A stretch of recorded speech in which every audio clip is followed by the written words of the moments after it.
តែប៉ុន្មានមាត់សងឲ្យអារម្មណ៍ខ្ញុំប្រែឈឺដែរទេរាប់គ្នាជាមិត្តសំដីបងស្រាស្រា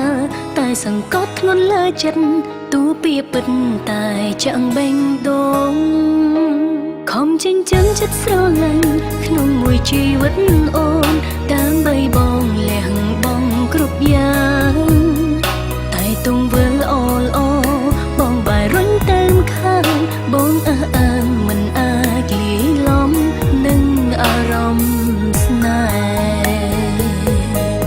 ហ៍នារីក្នុងសបិនបងគេជានាងណាប្រាប់បានទេហេតុអ្វីស្នេហ៍គេខ្ញុំចង់រៀនតាមចង់ធ្វើជាគេ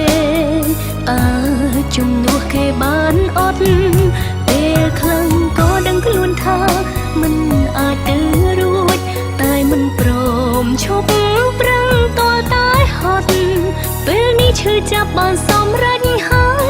សុំមុខមនុស្សងង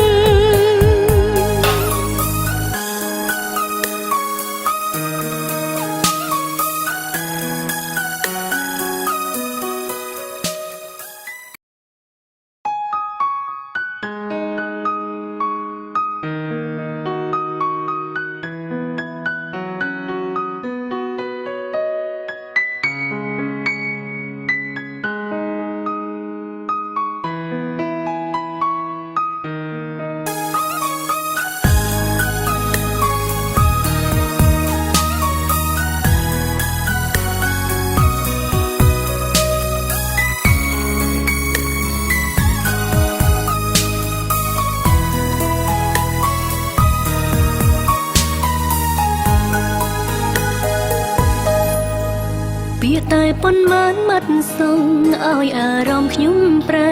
ឈឺដែរទេរាប់គ្នាជាមិត្តសំដីបងស្រាស្រាតែសង្កត់ធ្ងន់លើចិត្ត